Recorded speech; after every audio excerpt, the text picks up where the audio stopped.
Dr. Z, on today's show, we've got an action-packed lineup. We're interviewing a master illusionist by the name of Harris III. Are you trying to trick me? Well, no. I think you're tricking me. Now, on today's show, Z, he's going to actually do a magic trick with us on the video version of the show. Wow. And we're talking about why mo money equals more problems. It does. But you know what? Those are problems you want to have. Yeah, it's good problems. You got to tackle them. Rich people problems. Got to own them. All this and more on today's edition of the Thrive Time Show on your radio.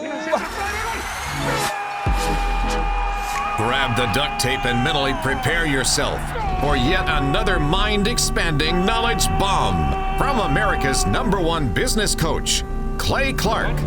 Bombs away. Z, mo money, mo problems. How are you, sir? Oh, I'll take the mo money. And you know, you've got to just be smart how to handle the mo money. That sounds like a good title for a rap song. Well, I feel like what you do is we need to break the flow for a minute, break the frame, and we need to say mo money, mo problems. Then we need to say yes, and yes. Dr. Z, it is ecstasy when you are next to me. Right back to thee. But I see a lot of people that they're so excited about success. They go, yes, I want the success. But then they don't recognize what that means. Well, they get their tax bill at the end of the year. Speaking of. So what we're going to do. Paul, you've probably seen that many times, right? Oh, yeah. But I'm the guy that is like the guy that helped Trump only pay $750. So we got no problems over here.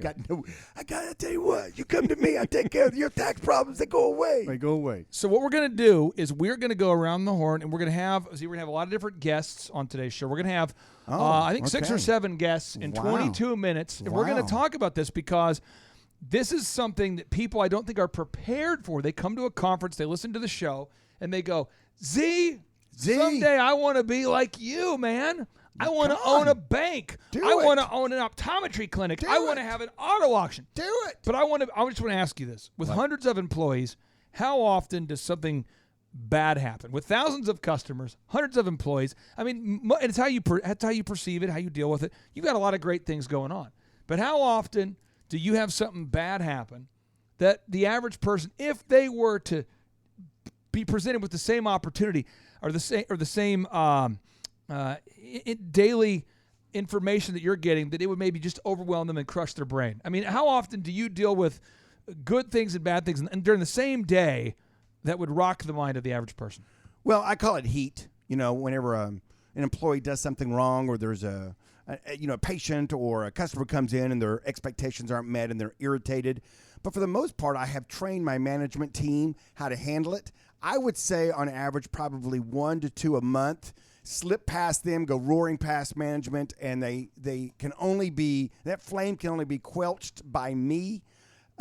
So it's gotten, it's a downward curve in my life. Downward because dog. At first, downward dog. Do the vinyasa. Sleeping bear.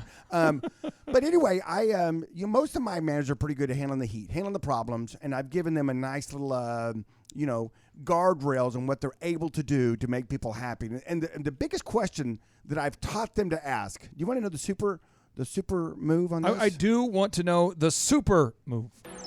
You sure? I know. I do. Not sure. 100%. I've never been more sure of anything in the last several minutes than this. Okay. Fair enough. Fair enough. I'm in. So when someone comes in and they're irritated at the service or the product that they received from your business, the question that I had my management team, they would sit and listen to them, but then they'd always ask them, what can I do to make you happy? Because a lot of times it's just listening to them. A lot of times it's doing something that you would have thought, well, that's no big deal, right? Every now and then you'll get someone that says, I want a new car and a chicken sandwich and a lifetime full of contacts and I want you to fire half of your employees and I want to own a part of the business. I mean, every now and then you get someone who has unrealistic, things that they're saying that they want to make them happy. But for the most part, most people are, pretty reasonable and say, well, you know what, I just want a different colored frame, or I just want this, or I just want this, a lens replaced because it's got a scratch in it. I mean, whatever it is. And you're like, well, sure, I want you to be happy. I want you to know that's my goal, is to make you happy and satisfied, because that's the way we roll here. And so, a lot of times instead of saying, well, I'm going to give you this, this, and this, will that make you happy? And they'll be like, wow, that's like 10 times more than I wanted, right? So that's one of the key little nuggets there, employers, as you're training your management, as you're dealing with the heat, you're dealing with the problems that come along, is ask them, listen to them, own it, and then say, you know what can I do to make you happy? And then also, be apologizing for it, because like the buck stops with me. Even though I didn't do it, one of my people did it, and I've got to own it and believe the customer. And by that, guess what? Chicken butt? Well, they don't often ask for that. Oh, okay. No, okay, you keep a happy customer. What we're going to do is we're going to cover the 7 areas that we deal with on a weekly basis. And we're going to go fast. We're going to go in rapid fire. So, Paul Hood, here we go. Let's get it. Because there's somebody out there that feels like they've maybe shadowed, they've come to a conference, we've met them, and they're thinking, it must be nice. But there are issues that we deal with, and we're going to get Pastor Craig Hagan on the show here as well. We're going to get James, the attorney, on the show. We're going to get a lot of different perspectives. We're coming in hot. Here we go. Customer service issues. Paul, you know this, and I know this, but when you help someone with their accounting and their taxes, you have to make sure that you advise that they pay their taxes on time. Sure, absolutely. But there is somebody who does not want to pay the quarterly taxes, somebody who doesn't want to pay the taxes, they want to file an extension, and even after the extension, eventually they have to pay, and they still don't want to pay, and then they get mad at you. Right. How do you handle the situation when you are telling someone, hey, home skillet, the more you make, the more they take, you need to pay, and they get mad at you? How do you handle customer service issues? That's area number 1. With respect to that, what we do is, see, in most CPAs firms, there's a side of the practice that all they're doing is compliance, tax returns, and all of that. We have a proactive process. So when somebody comes and they start complaining about their taxes or whatever, then we say, well, that's a great thing, because here's how we're going to help you. Then we're going to meet on a monthly basis or a quarterly basis, and we're going to go through your numbers, and you're going to be prepared, because the reality is writing that check. Clay, I know you for a fact, your wife loves paying her taxes. Frick. Yeah. Unbelievable. The reason she loves does, it. She loves it. Well, the reason you can get to a point where you love it is if you're meeting with us and we say, if we do nothing, you're going to owe, whatever, $40,000. Sure. But if we're proactive, then you're happy to write the $20,000 check. And so the happiness is in being prepared, setting the money aside. So I speak your wife's language. She's got $50,000 set aside, and so when she writes the $25,000 check, she's excited because there's still $25,000 left over. Zohan, I know what you can do with that. We'll go straight to Vegas, baby. The other day, my wife's running around the office, and she looks like she's just won some sort of a championship that I don't know about. She wear like a special belt, or well, she's just grinning, and she's like, "Hey, hey, how are you? Hey." Whenever she says, hey, I know what that is. Hey. I'm like, what did you do? You're like, what's up, bird? I said, that's it. I said, what's up? She goes, oh, nothing. Just nothing. I'm going, well, tell him. She's like, well, if I tell you, you probably don't want to know. And I'm like, well. So I'm like, what is it? That game, I love it. And then she tells me about this monster tax bill that she just paid. And I'm going, how could this possibly I just threw up in my mouth, right, as a good thing? And she says, honey, this is more than we used to make in a year. We get to pay in taxes because of this great country. Taxes, yes. I'm like, well, she goes, the roads and the military, we should be thankful. And I'm like, I don't normally drink at 8 a.m., but that's why they make mimosas. Come on now. Bloody Marys. That's why they invented those. Shaka Baba. Okay. So you don't feel bad about one, customer vacation. service issues. You can make it into a positive thing. Z, you indicated, Paul said the same thing. Find a way to solve the problem, but don't dwell on it, okay? Don't dwell on it.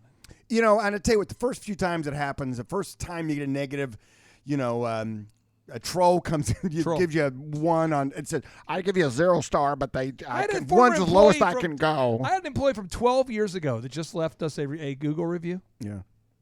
Who I know hasn't bought anything from me. And let me guess what it was. A 1, maybe a 2, just to kind of mix things up a little bit. Yeah. Oh, yeah. Someone got fired 12 years ago, left a bad review. Oh, yeah. Thank you. Well, they're still hurting over. Now, the next area, and I want to get Chris's take on this. Chris is with a company called Weld House. And by the way, make sure you eat that microphone there, Chrissa.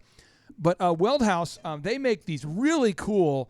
Chris, can you kind of explain what you do? Because you make furniture that the world has never seen before. Yeah, absolutely. I call it our cool factor. We actually make metal furniture, but we use recycled metal, and they're made out of car and truck hoods. Oh, they're awesome. So cool. And you make them for Starbucks, Honda, Cane's. What's that? PUBG. PUBG. Yes. What's PUBG? PUBG is a video game company. PUBG. Okay. And you got the Cane's chicken people. Yes, we love them. And They're such a great client. Andrew, can you go to I'm going to pull it up here. I'm We on it. cut to I'm on this Wildhouse, Wildhouse.com. This is incredible stuff. Why here. why haven't you made me a table yet, Krista? Because she's making me a table. Oh. Is she I really? just need to know I'm your a kid. favorite colors. Oh, What perfect. color do we want it to be? See, I can He see likes one. orange and black. See, I like the It's table you colors. have here on your website, the black and red. I like Porsche red and black. I can see That's this the in your colors house. of my auto auction. It'd be fun to do something from my auto auction. Yeah, Because that absolutely. means it's an auto auction. I mean, you do hoods, and then you can have little cards right there, and that'd be kind of cool. Yeah, absolutely. And we could make you a desk, a conference table, a coffee table for your Oh, waiting I don't want room. it. I don't want a desk. That would imply that I would have to work when I'm there. Okay, well, we'll get. How about your receptionist? We'll get her a desk. Or There him you a go. desk. There you go. Perfect. I like that. Super cool. Excelente. Okay, what does the No, I- desk I love desk. cost? I'm What does the serious. desk cost? You know, they range. All of those pieces are custom, so it Yeah. really depends on what you want. They could be 15,000 around that range. So I want to ask you this. How do you personally, because as Wildhouse has grown, you've obviously had more responsibilities working there. What was the first really bad, you don't have to share a lot of details, but what was the first really bad, terrible thing where you thought, oh my gosh, that kind of, because again, you're an upbeat person, you treat people the right way, you treat your customers the right way. Where was the first time where you thought, wow, I was not expecting this? Did you have a moment like that? I did. Really? It actually resulted in an employee throwing their keys across the shop and then punching their own vehicle. Wow. Yeah, it was That'll pretty show interesting. you. Who's boss? That'll show you. Yeah, it did. See it that really dent in showed my me. car? Yeah, that's you. Were they a member of the X-Men team? Did they hurt their hand or they hurt the car? What happened? Yeah, actually, the vehicle went flying. It was crazy. No, I'm just kidding. So I mean, but you've seen that though, and even though you try to treat people the right way, you've seen that happen. Have you gotten better at dealing with these kind of issues the more you've done it? Yes, it's taken a lot of practice. I had no idea that management was about really honing in on your people skills. Yeah, seriously, doubt. that's to the say biggest. it nicely. You know, I'd say the more people you have to manage, the more people skills you need, and I just think people aren't ready for that. So we've talked about customer service issues, how you deal with that. Right. The system is BLAST, by the way. Believe the customer's right. Listen to what they're saying. Oh, you got to Answer. listen. You got to pay attention. Don't be looking at your phone. Try to answer the problem in a way and say, how can I solve this for you? S, seek to satisfy. And then T, build that trust. Actually do what you said you're going to do. BLAST. Now, second, dealing with bad reviews. See, how often how much time do you allow yourself to dwell on negative reviews from somebody who is not actually your customer? Who, when you get a bad review from a competitor or a former employee, how many seconds do you allow yourself to stay angry? If you're aware of it, how many minutes, how many months, how many years? I mean, how long? Now I've got it down to less than 3 seconds. You're just Yeah, done. mad. Okay. Good. Done. Boom. Okay, done. Okay. It's Delete. impressive. You just got to let it go, though. You got to let it go. Z, I got a question for you. Sure. Because we face this in my office to where somebody is upset, Okay. but then I step out and I don't know what it is, but immediately it calms down. How do you deal with your people being able to handle that? The same thing? I mean, I don't know. They can be all irate, and it kind of, my staff laughs about it. When you step out, what do you mean? If I'm back in my office and somebody is angry or complaining, and I immediately walk out, and all of a sudden they're actually pretty nice immediately. Every time. Every single time that happens with me. And when you say walk out, you mean walk into the situation. Walk into the situation. Correct. Yes. Every single time. It's almost like someone's flipped a switch on them. They get all smiley. They get all nice. And whereas they're cursing my front desk lady and throwing things and making an absolute scene. And then when I walk up, it's almost like wow, okay, I got. And what they're really saying is, I got what I wanted, and it's kind of like a small child in the Walmart throwing a scene. Then all of a sudden they get to open the Snickers, the little fun-size Snickers, and they're happy now. Because they got what they wanted. They want the boss is down there, got their attention, and now they get to look him in the eye or her, whichever the case is, and say their beef. When Paul said he walked it out, I was thinking that he was talking about walking it out, and I was kind of. I thought that's the first thing I pictured too. That's what I was thinking. I was thinking Paul just went out there and walked it out. Just walked it out. I'm entertained. Okay, I'm not even upset anymore. What's I'm happening? not even happy. What's No wonder happening? they're I smiling. don't even Music know like what's this, they got to smile. Oh, Yeah. all of a sudden, I'm I don't walking. even know why I'm upset. I'm like, Oh, look at Paul. He's Oh, walking it out again. oh. I do Oh, yeah. moonwalk. I do moonwalk into the office. Oh, there we go. Wow. Oh, yeah. I mean, I was upset. And Now- then Paul now shows up and shows he up starts with the- walking it basically, out. And then we're just, a party. next thing I know, I got hydraulics in my truck. I got spinners, dice in the mirror, the whole thing. I mean, yeah. It's a whole new lifestyle. I mean, I'm cruising Memorial. who on could stay Friday. mad with this going on? Exactly. Nobody. You Nobody. can solve said- it without saying a word. Paul says, Exactly. "Are you upset?" Yeah, I'm upset. You want me to walk it out? I do want you to walk it out. And then boom, and then just comes out there. And he just does it. Next thing you know, people aren't mad anymore. That's a pro tip. And he knows. And if it's It a real tough case, they probably Yeah. give him a heads up. He comes out and he walks out without his shirt on, and then And it's then he laid walks down. in, Then laid it's down. done. Nice. They got Nice. no chance. They got Okay, no let me get chance. audio of that. Zero chance. This was Paul did with his last customer service complaint right there. Okay, that wasn't HR compliant advice. Now, point 3, accounting issues. I want to get Brother Craig Hagan on the mic here in just a minute. Accounting issues. Everybody has accounting issues. You just don't see. You can't dwell on these things and let a bad thing define your month. You can't let a bad accounting thing define your year. Here's what really gets a lot of entrepreneurs is they don't tackle it soon enough. They think, okay, taxes are a once a year kind of deal, right? Right. April 15th, we all know it, tax day. Yep. And so what they do is about Paul can actually speak to this. By about February, March, come in with the big box of stuff. It's great. And say, hey, picking out a box of receipts for you. Hey, bro, Paul. No, man, you put your shirt back on. I like your song. Walk it out. Hey, man, I'm not here to complain. I'm just here to give you a little business. Help me. How much do I owe next month? Right? Right. And then it's like, uh-oh. And then when it happens, there's not much you can do. And what I'm trying to communicate, and hopefully I'm doing a good job of this, is that you got to give yourself like 5 minutes to get over stuff. If you're going to be an entrepreneur. Because the rate of problems is going to keep increasing. Constantly. The more you grow. Now, okay, acts of God. Point 4, how do you deal with this? Craig, you're a pastor at Rhema Church there. Yeah. How many people attend your church or watch online a typical Sunday? How many churches are involved with your ministry? I mean, just tell us, what kind of a footprint are we talking about here? Well, typically about 2,000 actually at service, and about 25 to 3,000 watch us live, and then on demand quite a bit, because we have 3,900 churches that are Rhema churches all across the world. Do any members of the Rhema Church, we know when you become a Christian, you're born again, do any of them ever die? Oh, yes. Just at a funeral today. Oh, I thought when you were born again, you start off at a younger age. But the point is, people do die. And when that happens, people don't realize he just said, yeah, someone died today. I interviewed a guy on our show back in the day who managed a massive theme park. And some of the stuff he told me is he was off air, so I'll just repeat the idea. I won't mention his name. But he says, Clay, when you have approximately 4 to 5 million guests visiting your theme park every month, they don't stop dying just because they're at the theme park. Right. Furthermore, elderly people tend to take their grandkids to the theme park, thus increasing the probability of deaths and strokes.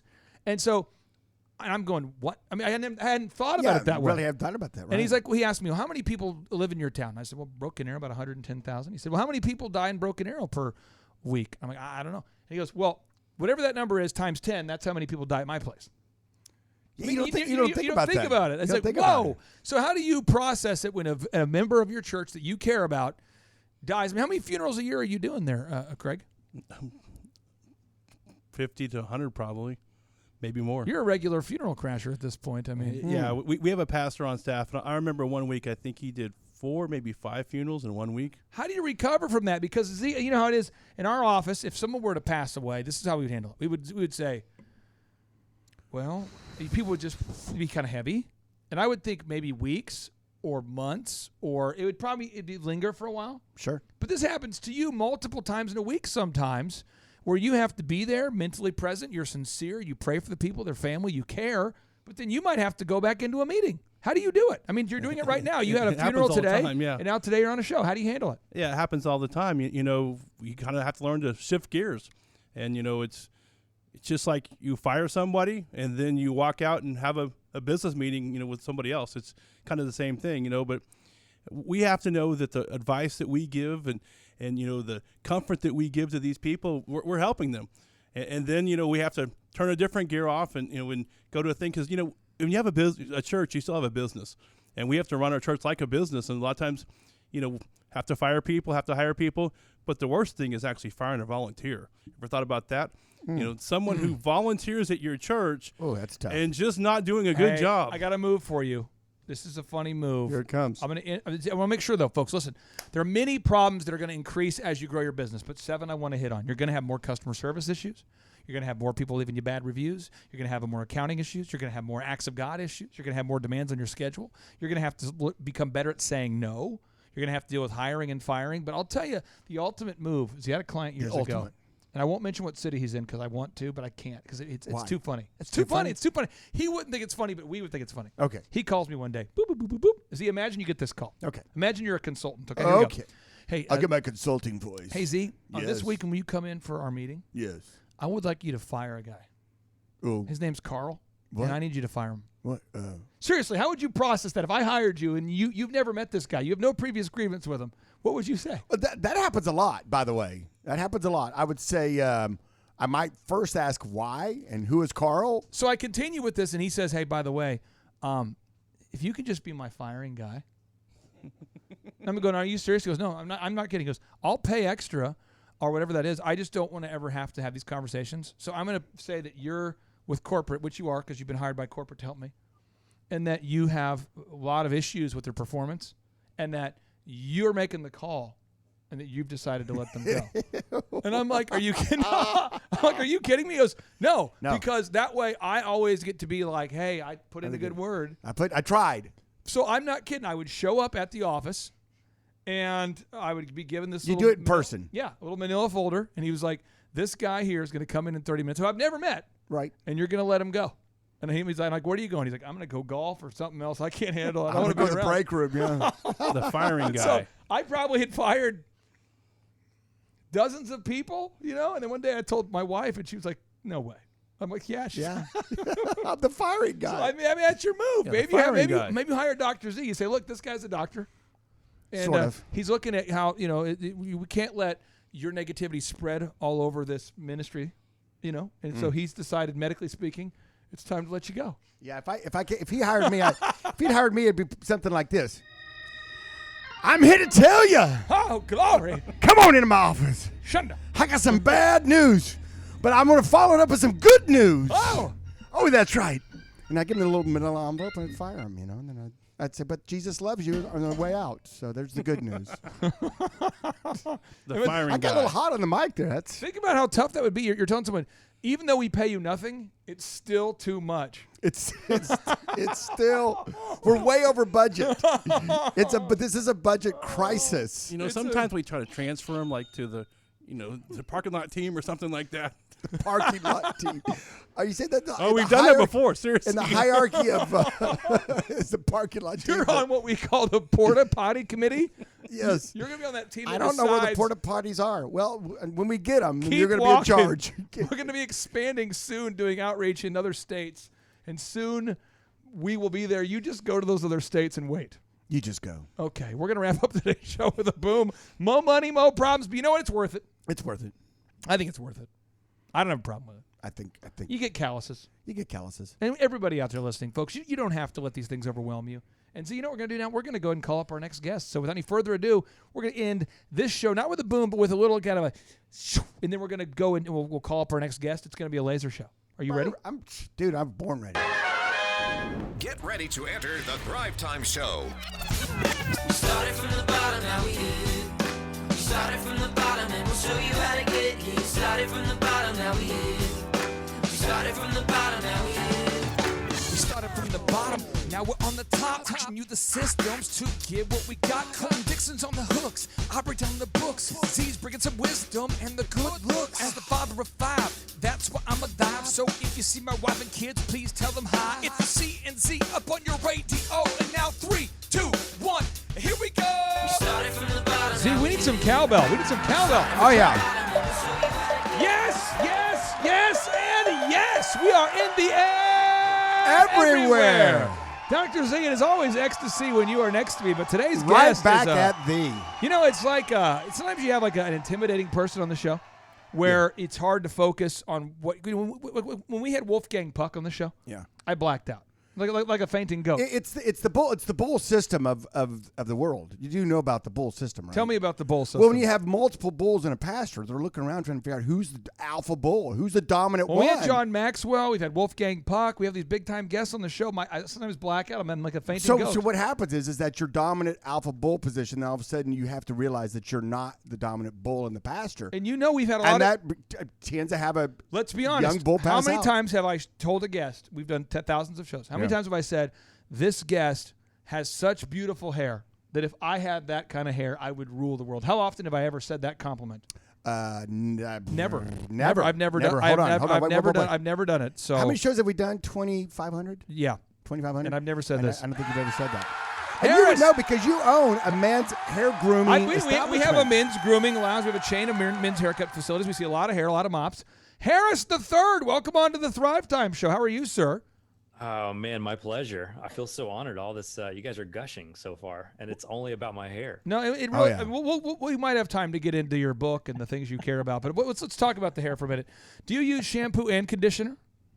No, I don't have time for conditioner. So you're just a shampoo guy? Wow. Just shampoo. Are you like me, where you look for the stuff that has 30 to 40% more than they normally give you? It's for free. I mean, do you do that suave move where that's your move, or no? I do go for quality of product over quantity of product. And just like conditioner makes your hair too soft and it makes it harder to style.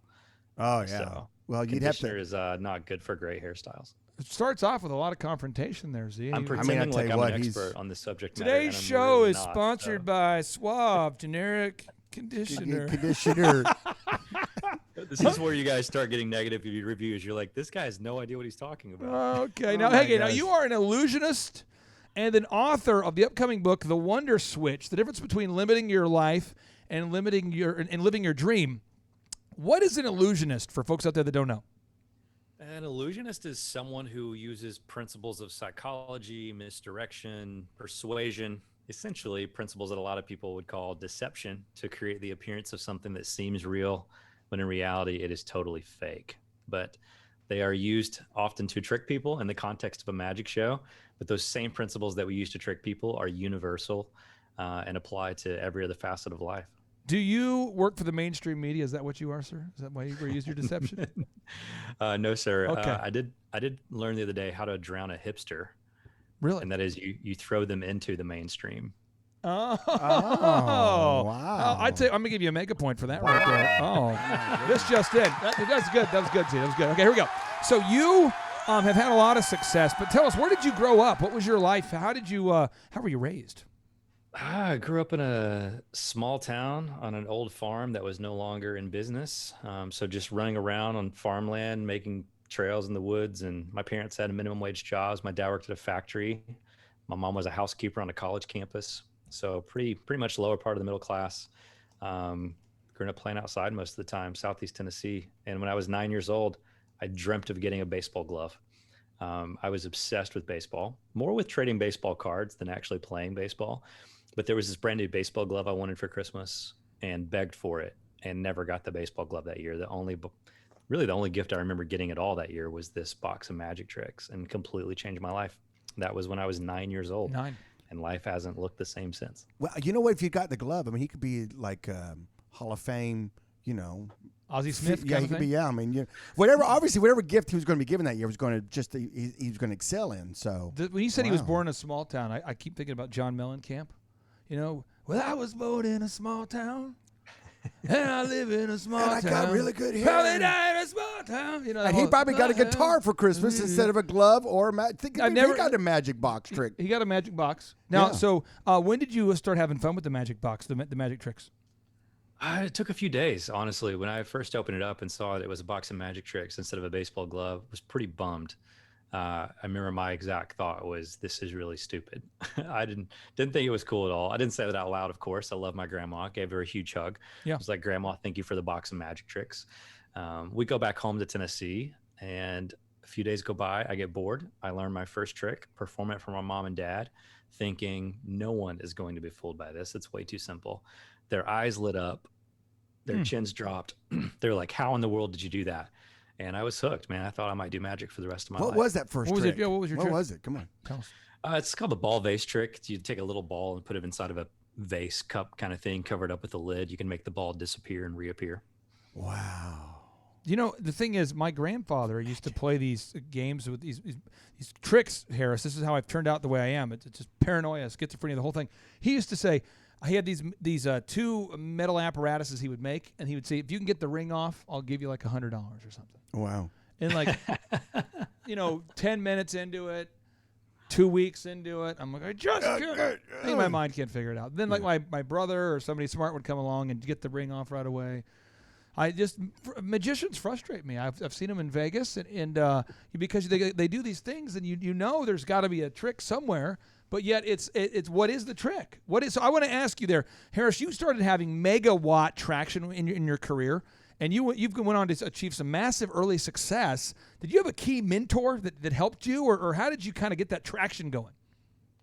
I mean, to become successful as a magician, you kind of have to become or have a mentor. Because it's not really a school that you can go to. At the time, it was we're talking early 90s. YouTube wasn't a thing. It's not like I could just log on, buy an online course and learn how to do magic.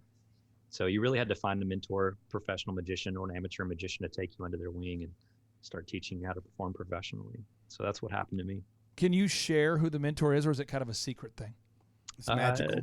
His name was David McMichael. To me, he was Mr. McMichael, and taught me my first few magic tricks that became a part of my first show. Finally got paid $25 by the time I was 11 years old. So it took me 2 years after I got the magic kit to finally book a performance. And man, when I got that $25, I was like, this is it. This is what I'm going to do for the rest of my life. Oh, yeah.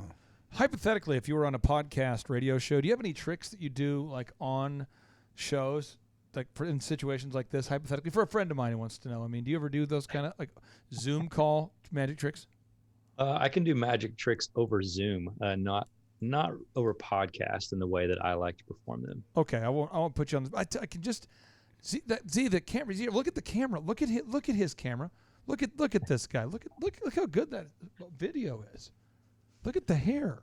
I can do a trick for you guys. Do you want to see a trick? I do. Yeah. Z's huddling in here. We're huddling. We're getting in. Yeah. All right. Take your hands, put them out in front of you like this. All right. Start by stretching out. That's pretty important. All right, cool. Okay. Oh, I heard some popping. I don't know which one of you that was. As soon as your hands are stretched out, take your thumbs that are pointing up. You're going to turn them down to the inside towards each other and point them down. Backs of your hands together. Cross one arm over the other. That's where things get a little more complicated. Squeeze them tight. Keep your thumbs pointing down. Oh, he's behind you, the guy in the black shirt. Make sure your thumbs are pointed down. Down. Perfect. Bonus points if you can wiggle only your pinkies at the same time. All right, final steps goes like this. Watch, follow along. Here we go.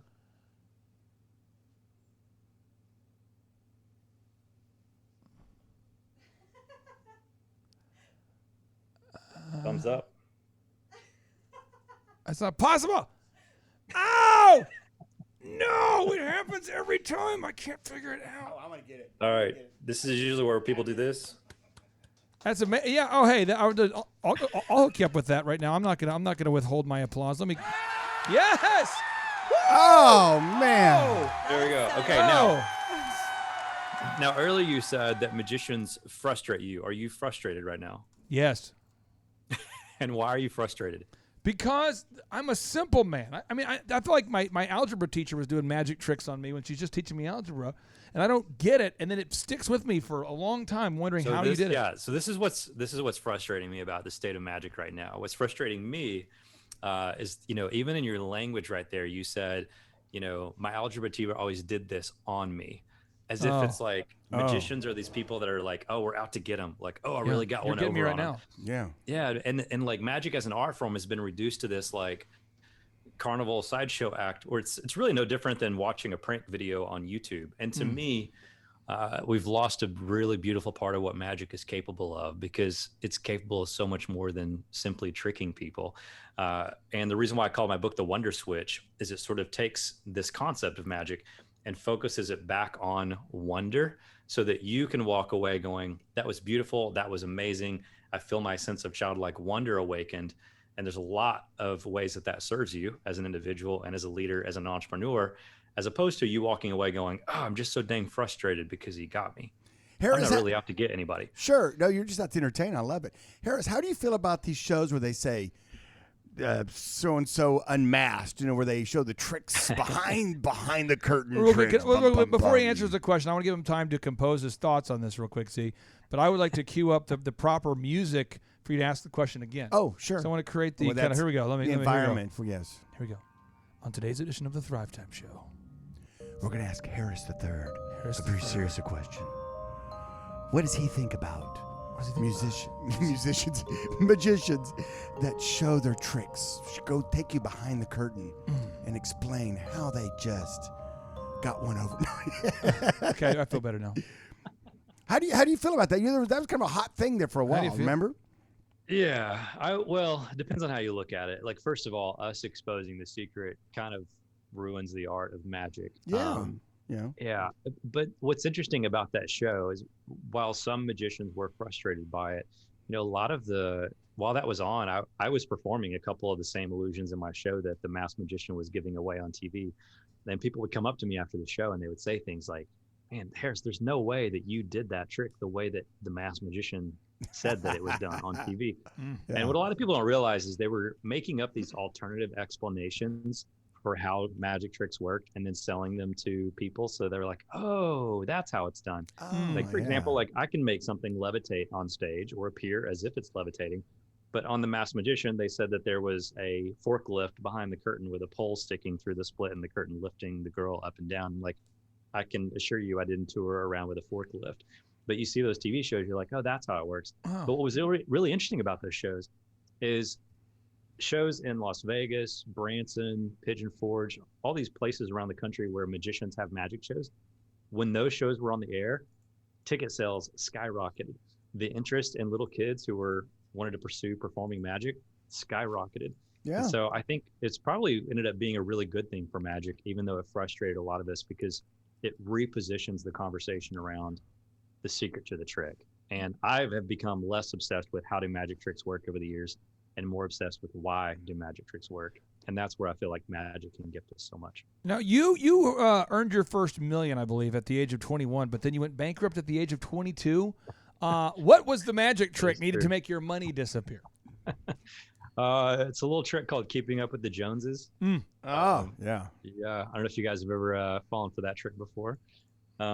Yeah. I mean, I think about it. You grew up in a small town on a farm. Yeah. And then all of a sudden by 21, I'd made $1 million. And I didn't understand how to manage money, didn't know how to invest money. And all I knew is that I never felt like I measured up and was trying to show the world that I was the man. And so I parked the right expensive cars in my driveway, built a big fancy house in a wealthy suburb and filled it up with cool stuff and wore the right jeans and hang out with the right celebrities, eating the right steaks and the right parts of town. And it doesn't matter how much money you have. It's not enough if you just keep spending. So I learned some hard lessons, went to the school of hard knocks and almost lost everything. Well, an unsolicited way to save money is a little pro tip. Harris, I'm going to give you a pro tip. This is one thing that I do. I buy And One shorts for $9.99 and Suave at hair Walmart. products. And the Suave conditioner and shampoo combined. It's a combo, so it leaves me feeling silky and smooth while still providing the illusion that my hair is clean. Oh yeah, so it looks bad and it makes me feel bad. It smells great. You know, I think at 21, despite having made $1 million, I'm pretty sure I just washed my body and my hair all with the same soap. Yeah, that's a man's man. That's right a move. there. That's a move. That's a great move. That's a great. I worry about guys that have 4 or 5 different products. Yeah. Yeah. Well, my shampoo and my soap was not on display for the world to see. So at 21, it was about managing the perceptions of other people, and it didn't matter what I washed my hair or my body with, as long as it looked good. I have audio of Dr. Zellner. I believe this would be last Wednesday. You've told me, you said, listen, stop miking me without my permission. And so you actually went as far as to buy a new house. You bought a new house. And in the new house, you've said, listen, this whole house has been debugged. There's no bugs in this house. I've checked, okay? So don't put any mics. And this is something we're working through as a team. But I've got audio. Yeah. This is Dr. Z here. It's called it's a trust issue. This is Dr. Z. This is you in the bath, I believe. Let me cue it up here. This is Dr. Z. Shampoo is better. I go on first and clean the hair. Conditioner is better. Oh my God! You did not pull me. You did not mic my bathroom. Oh my goodness! This is embarrassing. Zeke, what do you think about Billy Madison? The movie, Adam Sandler, the actor. What do you think about his acting performance? Don't make. I'm going to do a magic trick, and you're going to disappear here in a second. So don't make Harris, me. he does not like Adam Sandler movies. He loves Adam Sandler, the man. He loves the person. Yes. Harris, do you like Adam Sandler movies? You've seen one. You've seen every single Adam Sandler movie, so therefore it saves you a lot of money. Harris, do you like Adam Sandler movies? I feel like he's branching out. Didn't he do some? He did a film. Yeah, the one about the jewelry heist, or not the jewelry heist, but the jewelry thing. Seen it yet, but I wanted to see that for that reason because I felt like maybe we'd see a new side of Adam Sandler. Oh yeah, it's definitely a new side of him. But do you like the side that I like, Harris the third? I tried to misdirect you just now so I could get out of answering that question. Thank you. And you're really good at bringing me back on topic. I just want to ask you. I mean, I've been watching a Chris Cuomo and Governor Cuomo videos to learn how to misdirect the misdirection. So I want to ask you. So do you like Adam Sandler movies? I mean, would you say that Billy Madison's one of your top three favorite movies? I wouldn't put it in my top three. No. Well done again. Okay. Well done Move again. on. There we move go. on. So you're writing this new book. Obviously you've had some traction since losing it all. How did you build it back, and what inspired you to write this new book?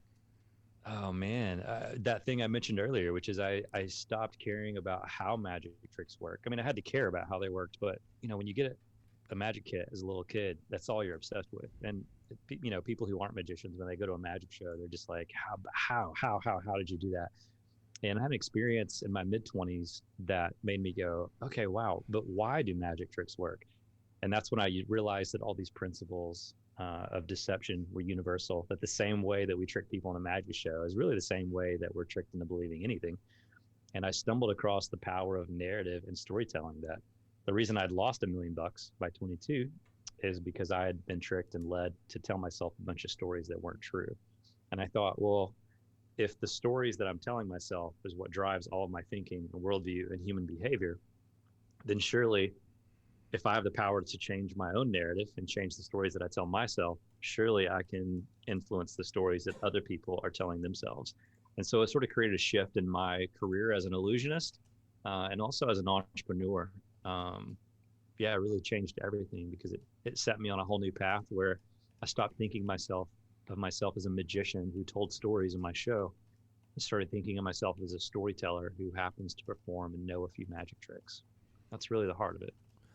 Would you say that most people need to maybe change how they view themselves? Or do you think this is a common thing that people need to change how they view and perceive themselves? Yeah, no doubt. It doesn't take more than a few tricks to show us, anyone really, that seeing is not always believing. What we see is not always what we get. And humans, to be honest, we kind of suck at figuring out what the truth is based on what our senses perceive or what our feelings tell us. But most of us are walking around living as if seeing is believing. And when someone introduces a new concept or a new belief system or a new story, is like, hey, but what if this is possible? We're like, I'll believe in that when I see it, right?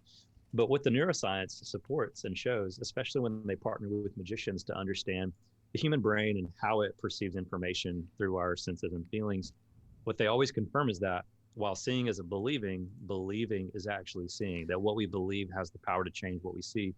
And a lot of people hear me say that and they're like, oh man, this is like the woo-woo thing. The woo-woo. It's like the secret. Yeah, like I just believe in it. And then the law of attraction brings it to me and I can just manifest it. And that's not really at all what I'm talking about. Like if we are stuck and need a creative solution to something, it's that the belief that solution could exist is what gives us permission to go explore and brainstorm and create it. Yeah, Harris, we're going to do this as we're talking about your new book, The Wonder Switch, the difference between limiting your life and living your dream. We're going to go around the horn here, kind of a virtual town hall, Z. We're going to go coming hot. Town hall, that's a hot topic. And so you're going to now. ask a tough question. Pastor Craig Hagan's going to have to ask a tough question. Chrissa with Weldhouse is going to ask a question, and then I'm going to ask the worst, most trivial question possible to demonstrate my Z, your mental might over me. Z, are you prepared? Are you prepared? Oh, I'm absolutely. What's your prepared. question, sir? Well, I love the idea that you're a storyteller at this point. And I was wondering, of all the magicians you've seen, because I'm sure you've seen them all, who's your favorite And who do you think are the top 3 all time? Oh, wow. You got to take yourself out of the Whoa. equation. Whoa. We know your hair put you right up there with the best of them. Obviously, just right great off the hair. bat. Right off the bat. But which one? If you had to sit down for an hour and watch somebody, who would it be? And then what are your top 3 just overall magicians? Probably Teller from Penn and Teller. He's probably one of the most genius magicians of all time. Is that the David quiet one or the Copperfield. loud one? He is the quiet one that never speaks. Okay, I like him. The loud one I don't like so much. Yeah, Teller is. His magic is beautiful. He's highly respected in the magic community. David Copperfield. I'm a massive fan of David Copperfield. Seems like his career has shifted. I feel like I don't know what it is. He's lost a sense of wonder. His magic is still awesome, but he as a performer feels like he's getting tired. But had a huge influence on my career as a kid, and really was the first magician of that era to approach magic through the lens of storytelling. And there's another performer in the UK by the name of Darren Brown, who's mostly a mentalist, hypnotist. Most of his magic is rooted in psychology. I like his performance style. So I would say from purely an artistic approach to the art of illusion and magic tricks, those would be my top 3. Cool. Pastor Craig, you're a pastor. You work with large audiences. You're around audiences all the time. I'm sure you've seen a guest come in that has failed to wow the crowd. Maybe not at your church, but at other churches. I'm sure you've seen some people that mesmerize the crowds. What question do you have here for the magician Harris III? Well, let me say this. When I was young, I got a magic hat with all kinds of stuff, and I did a couple of tricks as well. And I know some really good Christian musicians, but I get asked all the time. For some reason, people think that illusionists are also satanic for whatever reason. I don't know why. And do you ever get asked that question, and how do you answer that? Yeah, I think the reason they think that is because we tend to fear what we don't understand. But it's ironic, right? Because this is an iPhone. I don't look at my iPhone and be like, I have no idea how this beams my voice around the world. I can't explain how it works, but I don't think this is demonic. Put the phone down. It's scary. Yeah, exactly. It's a heliphone. It's a heliphone. I think people, a lot of it goes back to the fact that we've lost our sense of wonder, right? So I can always take it back to that. But the short answer is it's not satanic. Yes, I get asked that all the time. But look, what I do is really hard. It takes hours of practice. And if there is a devil named Satan, I don't want him to get credit for my hard work because some of this stuff takes years of practice.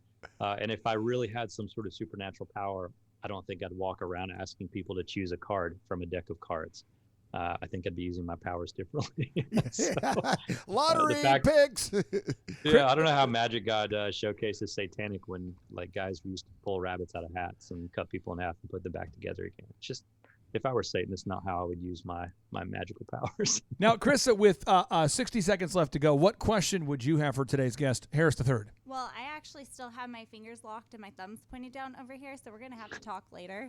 Yeah, we're going to have to unwind this. Yeah, but my daughter, her name is Breckley, she is always trying to hide things from me, make things disappear. She thinks magic tricks are the greatest. If you could give any young kid a suggestion or advice or what type of kit to buy to get started, what would you suggest? Good question. Oh, I think as long as you learn any magic trick you want over the internet, over YouTube, try to learn it from someone who has performed magic professionally for a while. YouTube is filled with an abundance of kids whose parents buy them tricks and they have no experience performing that trick in front of a live audience. They're just there to grow a YouTube channel by revealing the secret to how a trick works. But the secret of a magic trick and the reason why it works is not in the little device or the secret move. It is in the presentation and in the story that takes part of it. So a lot of people think misdirection is, hey, look over there. But misdirection is in the story. It's how I captivate you. It's how I psychologically condition you through the presentation. So you got to perform, and learn from an amateur or professional. But you could do that online over the internet. Harris, that's how you keep our thumbs down. That's how you do it. That's how you keeping the thumbs down. Harris, are you called a master magician, or what would you call yourself? For years I was billed as a master illusionist. I was sort of classically trained from a magician's perspective. And what I mean by that is simply in the same way that a musician would be classically trained with a mentor over the course of years and had to study different genres of music. I had to study different genres of magic with mentors as opposed to teaching myself over the internet via YouTube, like I just recommended.